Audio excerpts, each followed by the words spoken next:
dari kos ke sini, makanya harus pakai pakaian yang rapi, Bu. Oh gitu. Ada kesibukan apa hari ini? Kalau kesibukan saya hari ini sih tadi siang rencananya mau bimbingan, dosennya malah nggak ada gitu, terus abis itu lanjut di kos deh daripada nunggu-nunggu dosennya nggak datang, jadi kayak ya udah mending kerjain yang lain gitu, itu sih. Mbak Ulan kabarnya gimana ini kan kemarin kita sempat ngobrol lewat WhatsApp ya. Iya. Dan saya belum terlalu mengenal juga, nanti kita perkenalan lagi. Dan ini saya lihat Mbak Ulan kayak ceria gitu. Gimana kabarnya? Kayak agak ada rasa-rasa bahagia seperti ini. Alhamdulillah kabar saya baik, tapi ya lumayan agak-agak capek juga kan ya, jadi mungkin itu bisa diatasi gitu. Tapi alhamdulillah keadaan saya hari ini tuh kayak ya alhamdulillah senang gitu, ceria gitu. Memang harus ceria ya Mbak, karena itu salah satu positif dimana kita ceria pasti akan mendatangkan hal-hal yang baik. Amin. Amin. Baik, karena kita kemarin kenalannya singkat ya, sekedar tahu nama saja. Yeah. Nah, sekarang juga saya memperkenalkan terlebih dahulu ya Mbak. Perkenalkan nama saya Karisma, di sini saya sudah memang sebagai Mbak Ulan yang akan menjadi fasilitator pendengar Mbak Ulan selama 25 sampai 30 menit ke depan. Nah, sekarang karena saya sudah memperkenalkan diri, biar Mbak Ulan untuk memperkenalkan diri dulu. Oke, perkenalkan nama saya Wulan. Ini nama panjang apa nama panggilan aja? Nama panjang, asalnya dari mana, jurusan apa, begitu. Oke, perkenalkan nama saya Dwi Wulan Satyani. Mbak bisa memanggil saya Wulan ataupun terserah gitu kan ya, terserahnya Mbak gitu. Terus saya asalnya dari Magetan, terus saya berkuliah di jurusan Psikologi Universitas Negeri Malang. Anak psikologi. Iya. Berarti setiap hari kenal masalah-masalah gitu. Iya, benar banget. Baik. Di sini Mbak Ulan masuk ke psikologi itu atas kemauannya Mbak Ulan sendiri atau paksaan atau terpaksa?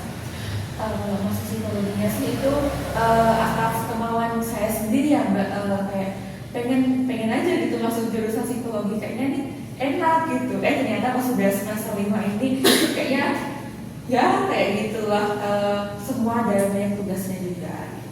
Baik, karena saya sudah mengenal Mbak Ulan dan Mbak Ulan juga sudah mengenal saya harap nanti Mbak Ulan bisa terbuka sama saya dan Mbak Ulan tidak perlu takut atau khawatir begitu ya Mbak, karena saya akan benar-benar mengutip permasalahan dari Mbak Ulan. Dan sebelumnya saya mohon maaf karena saya agak kurang enak badan ya Mbak, batuknya busuk-busuk gitu kayak kadang tuh ngomong batuk gitu. Saya mohon maaf ya Mbak. Gak apa-apa.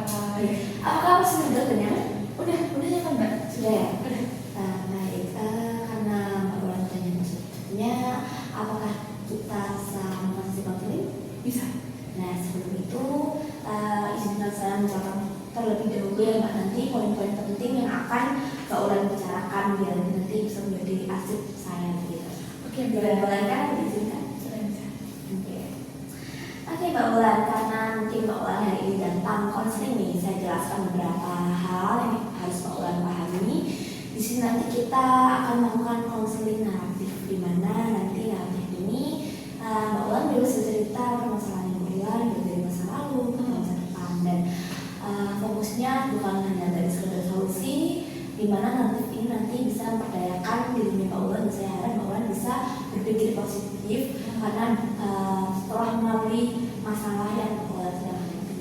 Oke, baik. Baik, karena kita sudah tadi ya selesai sudah sebentar lagi, saya harap Mbak Ulan tidak terbuka Mbak, dan Mbak Ulan sendiri atas kemauan sendiri atau dari paksaan orang lain? Alhamdulillah atas kemauan dari saya sendiri Mbak. Baik, nah karena Mbak Ulan suka rela kesini, saya harap Mbak Ulan terbuka karena kita ada asas kerahasiaan yang mana nanti kita akan sama Mbak Ulan sendiri, tidak perlu khawatir, tidak perlu risau, permasalahannya akan terbongkar gitu. Nah, kita akan punya waktu selama 25 sampai 30 menit ke depan. Apakah Mbak Ulan bisa memahami? Sudah bisa Mbak. Baik, karena Mbak Ulan sudah memahami, silakan Mbak Ulan menceritakan permasalahannya. Oke, bentar ya Mbak. Iya. Kan saya udah semester 5 nih. semester 5 yang insya Allah di semester 5 ini saya kan mau sempro ya Mbak, insya Allah mau sempro kalau Allah izinkan ya. Nah, seharusnya umumnya mahasiswa semester 5 ini kan seharusnya tambah produktif dan kayak nggak malas-malasan gitu kan ya.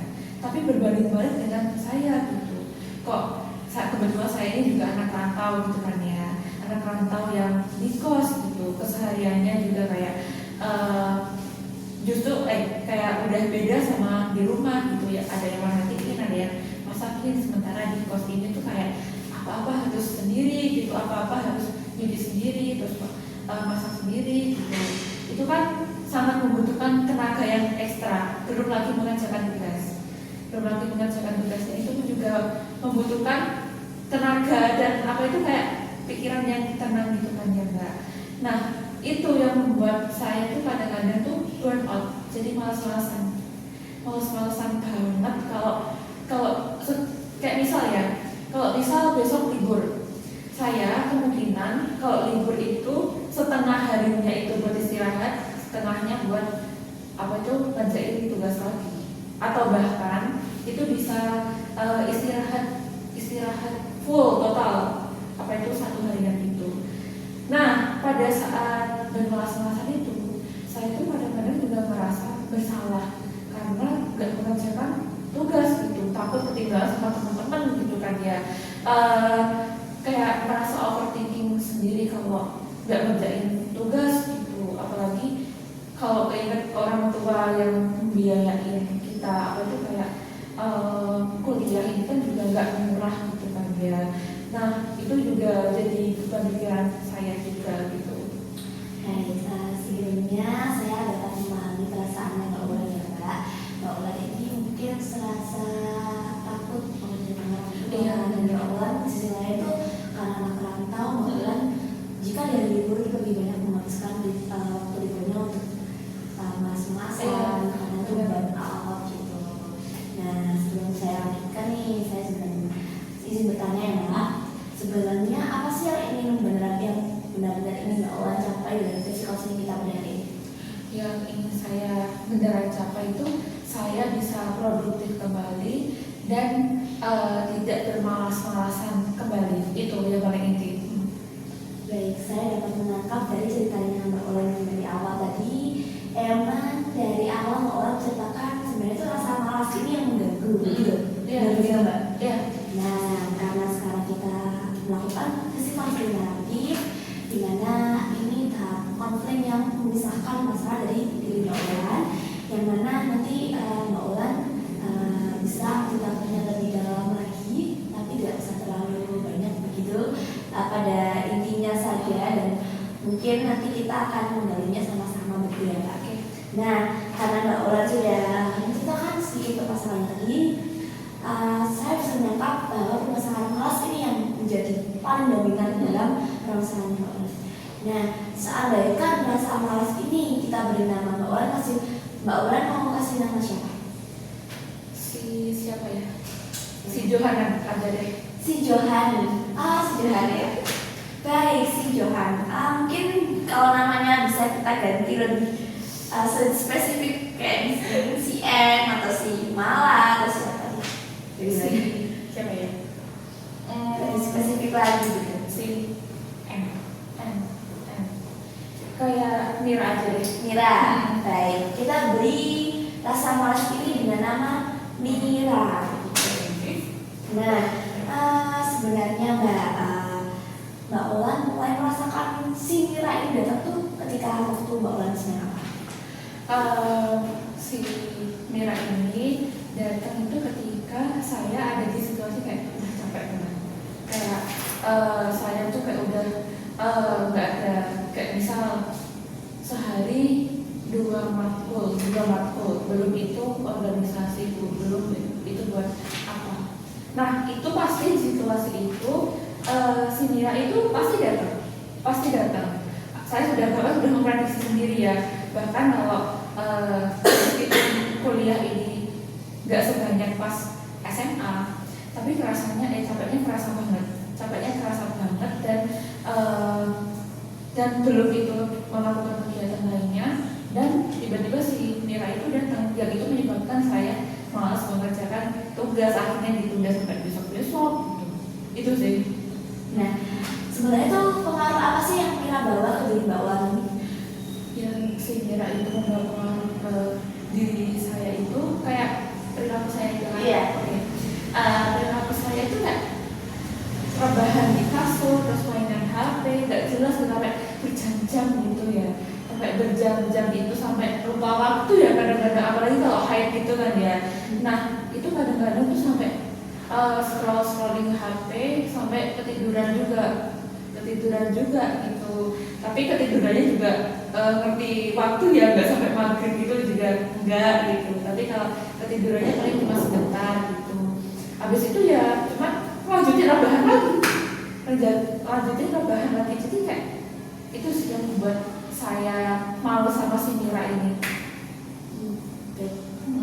Saya dapat paham permasalahan Mbak Ulan karena rasa malas ini. Si Mira ini penyebabnya ya, yang menjadi fokus masalah ini itu si Mira ini datang. Iya. Nah, bagaimana perasaan Mbak Ulan ketika si Mira ini datang tiba-tiba? Apakah Mbak Ulan ini merasa sadar sebenarnya tentang penyebab aktivitasnya atau bagaimana?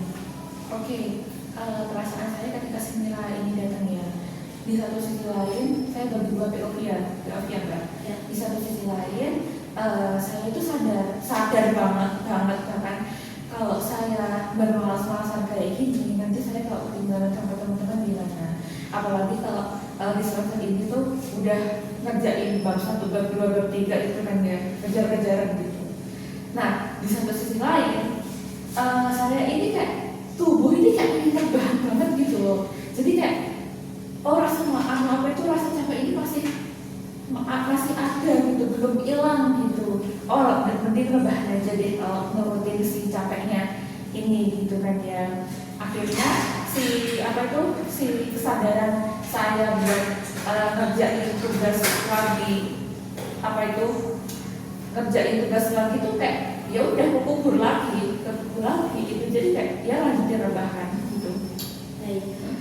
Kalau saya tanya Mbak, di situasi masa lalu, apakah pernah terjadi hal serupa? Si Mira itu datang dan bagaimana Mbak Ulan mengatasinya? Si Mira itu datang ketika saya menghadapi bentar Mbak, tadi situasi di masa lalu ya? Iya. Oke. Ketika si Mira ini datang, itu saya tuh kayak melakukan hal yang saya suka, seperti kayak misal simpel jajan gitu.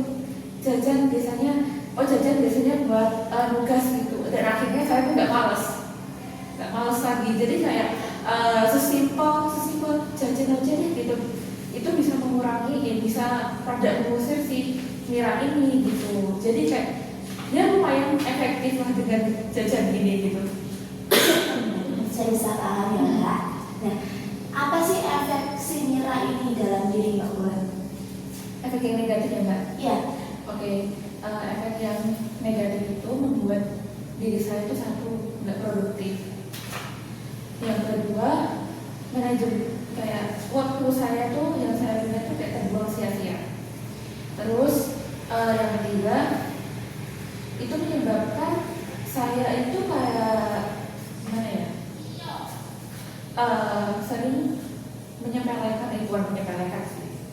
Kayak kalau misal ada tugas nih, deadline-nya masih lama, kayak kecenderungan memprokrastinasi kayak benda-benda gitu.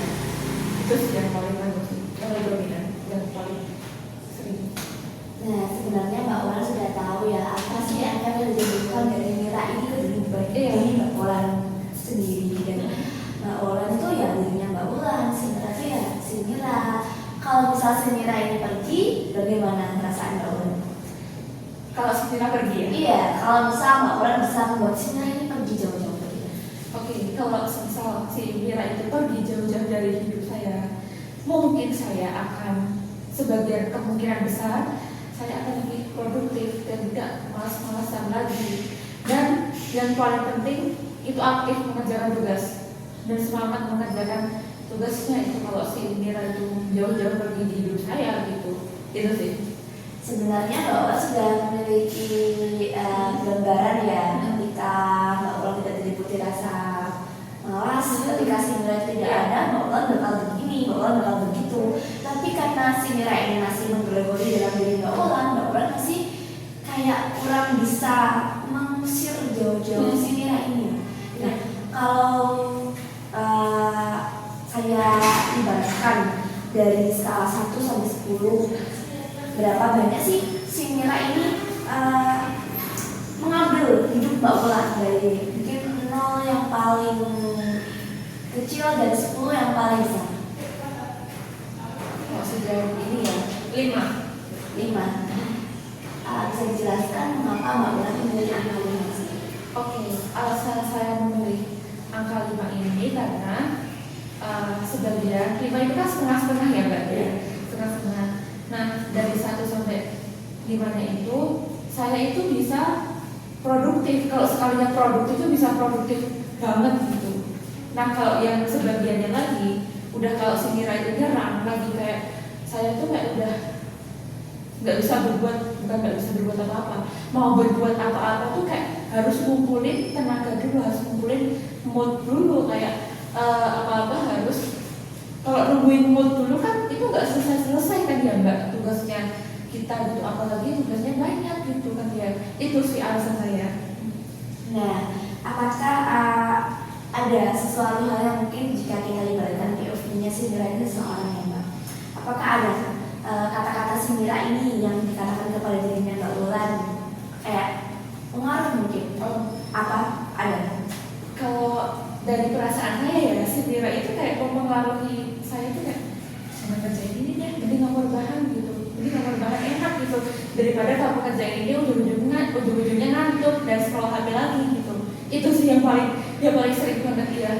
Nah, ketika Mbak Ulan dihadapkan dalam situasi seperti itu, Mbak Ulan lebih memilih si Mira ini untuk melekat dalam diri Mbak Ulan atau membiarkan si Mira ini lepas dari diri Mbak Ulan? Oke, sesuai skala saya tadi, saya lebih memilih kalau tugasnya banyak banget, kalau udah tugasnya numpuk, saya memilih ngusir si Mira ini, kayak mengesampingkan si Mira ini. Jadi kayak ya udah deh, mending aku kerjain tugas aku dulu daripada malas-malasan terus, ntar gak kelar-kelar lagi gitu, gak bisa bahan lagi gitu. Jadi kayak saya lebih baik mengerjakan tugas dulu, baru kayak istirahat gitu. Nah, ada nggak sih saat-saat dimana trik yang dimainkan si Mira ini itu membuat Mbak Ulan sama-sama sengsara, sama-sama kayak udah capek gitu? Ada Kayak pengaruh-pengaruhnya gitu kan. Iya, apakah ada trik-trik yang dimainkan dari si Mira ini yang membuat Mbak Ulan ini kayak lebih sengsara gitu? Kalau dari si Mira ini, yang paling saya notice itu yang apa ya Mbak? Bentar mikir dulu. Iya, santai saja Mbak, kita enjoy karena kita masih sepantaran ya. Iya. Jadi Mbak Ulan tidak perlu khawatir. Oke, jadi trik-triknya yang si Mira ini kayak sering melakukan ke saya dan saya paling ngerasa itu, saya itu dibuat produktif ke hal yang lain selain tugas. Oh, saya bisa paham. Iya. Berarti seperti perilaku menghindar gitu ya? Iya, bener banget. Kayak bisa, aku masak dulu apa ngerjain tugas dulu ya. Kayak, oh mending masak dulu deh. Nanti kalau udah masak kan, terus habis itu capek kan ya Mbak. Oh jadi kayak ya udah tugasnya dikerjain besok gitu kadang-kadang gitu. Itu sih yang paling sering dilakukan si Mira itu. Oke, saya bisa menangkap penjelasan dari Mbak Ulan bahwa si Mira ini benar-benar ngeselin ya Mbak. Benar-benar kayak kalau misalnya si Mira ini tetap ada dalam dirinya Mbak Ulan, pasti ini membuat kehidupan Mbak Ulan jadi nggak teratur, nggak produktif begitu. Nah, mungkin ada nggak tindakan-tindakan yang sudah Mbak Ulan lakukan di masa lalu selain yang Mbak Ulan katakan sebelumnya yang bisa mengusir si Mira ini? Oke, kan tadi saya juga menyebutkan kalau triknya kayak satu biar bisa hindari Mira ini, jajan ya Mbak. jajan biar apa itu biar ngerjain tugasnya itu lebih semangat gitu. Yang kedua, saya tuh kalau habis subuh gitu jam 5-an itu kalau mata masih melek gitu, saya buru-buru buka laptop ngerjain tugas sisa-sisa kemarin yang belum selesai itu, dan itu alhasil nggak ngantuk lagi. Terus yang ketiga, saya itu kalau udah PW banget ngerjain tugas kelemahan saya. Kalau udah pegang ini harus dijauhin dari saya. HP harus dijauhin dari saya, entah itu disembunyiin di bawah kasur atau di bawah bantal. Itu sangat efektif buat saya karena ini bisa jadi pengaruh yang besar. Kayak misal udah ngerjain ya enak-enak, tiba-tiba ini ditaruh di sampingnya, jadi ke distract gitu kan ya, apalagi kalau ada notif gitu kan ya, jadi kayak mending ini disembunyiin aja deh gitu. Baik, karena Mbak sudah secara tidak langsung menemukan solusinya, menemukan inti dari kenapa sih nilai ini ada di buku begitu. Nah, ada nggak sekarang pikiran niat-niat untuk berubah, niat-niat untuk bertindak menjadi lebih baik supaya si nilai itu bisa dari dunia bakalan lebih datang dari? Kalau itu sih pastinya ada ya Mbak. Kayak saya tuh berusaha kalau semisal ada waktu luang entah itu siangnya ada matkul, paginya ada matkul gitu. Saya tuh mengusahakan kalau tugasnya belum selesai semua minimal dikerjain sebagian dulu biar besokannya kalau ada waktu luang dikit itu bisa dikerjain sisanya lagi gitu, biar nggak kecapean banget, biar nggak kelelahan banget gitu kan. Terus apa lagi ya, tindakan saya yang ingin saya lakukan lagi itu utamakan prioritas, apalagi saya ini anak rantau kan ya, harus memilah-milah prioritas yang yang sekiranya tuh yang penting dulu, kayak yang sekiranya bersifat yang dalam tanda kutip kurang penting itu dikesampingkan dulu. Kayak bisa nongkrong sama teman kayak atau apa kayak itu mending dikesampingkan dulu, mending fokus ke tugasnya dulu gitu. Nah, saya dapat mengerti, saya bisa paham, dan sekarang Mbak Ulan silakan merenungkan kembali dari ceritanya Mbak Ulan yang dimana Mbak Ulan tadi sebenarnya sadar kalau si Mira itu mau ganggu aktivitasnya Mbak Ulan. Di sisi lain Mbak Ulan juga sangat tenang kan, Mbak Ulan ingin lebih produktif, ingin lebih menjauhkan HP, kayak misal subuh produktif, mengerjakan kemarin terus menjauhkan HP di bawah bantal, di bawah kasur, lalu juga mengutamakan prioritas. Dan sekarang saya ingin Mbak Ulan ini merenungkan kembali. Mbak Ulan ini lebih ingin berpartisipasi dalam si nilai yang tetap ada dalam dirinya Mbak Ulan, atau Mbak Ulan ini ingin berubah, ingin menjauhkan si nilai ini begitu. Saya ingin Mbak Ulan merenungkan kalau misalnya Mbak Mira ini datang lagi, Mbak Ulan pasti hidupnya merasa lebih jauh lebih baik, lebih produktif, bermanfaat begitu. Apakah Mbak Ulan bisa memahami? Ya, secara tidak langsung Mbak Ulan ini sudah bercerita banyak lebar dan sudah menemukan tindakan tidak lanjut yang akan Mbak Ulan capai begitu. Mbak Ulan sudah menemukan tindakan yang berbeda, dan Mbak Ulan sudah bercerita bagaimana sih Mbak Ulan cara mencapai tindakan tersebut, dengan apa yang mungkin tadi misal dengan yang sholat subuh nggak tidur lagi, menjauhkan HP, mengutamakan prioritas dan lain-lain. Dan bagaimana Mbak Ulan ini sadar untuk mengambil tindakan tersebut, pasti Mbak Ulan dari dirinya itu pasti timbul rasa-rasa ingin menghilangkan si Mira ini kan begitu. Nah, karena mungkin kita sudah berceritakan yang lebar ya Mbak, dari skalanya Mbak Ulan sebesar tadi 5. Nah, sekarang Mbak Ulan berada pada skala apa? Kalau skalanya tambah turun sebenarnya tambah baik ya Mbak? Karena tadi yang 10 ini lebih jelek dan ya berarti itu kan. Oke, jadi skala saya sekarang turun menjadi 2. Secepat itu ya Mbak. Karena mungkin Bapak sudah mulai yakin, mulai terbuka dan mulai merefleksikan apa yang saya katakan tadi, dan Mbak Olam jadi lebih berdaya untuk berubah, Mbak Olam jadi lebih ingin bertindak lebih jauh lebih baik begitu. Nah, perubahan apa sih Mbak yang sudah terjadi sebelum dan sesudah Mbak konsultasi dari ini? Saya tuh sebelum konsultasi konseling ini tuh kayak bingung banget Mbak, ini gimana sih cara ngusir si males itu, kayak cara ngilangin rasa males itu kayak gimana sih biar aku lebih produktif gitu. Nah terus pas udah sesi konseling ini tuh saya lebih terarah gitu Mbak. Saya bisa tahu kayak kegiatan prioritas apa aja sih yang harus saya lakukan terlebih dahulu untuk agar si males ini tuh nggak kembali lagi, nggak muncul gitu kan ya Mbak. Dan saya tuh yang utama itu harus menentukan prioritas dulu. Terus yang kedua itu baru kalau misal ada waktu luang sedikit apapun bisa ngerjain, bisa buka laptop, bisa belajar gitu, biar mata nggak ngantuk, biar si Mira itu nggak datang lagi gitu. Terus yang ketiga itu saya tuh nggak lebih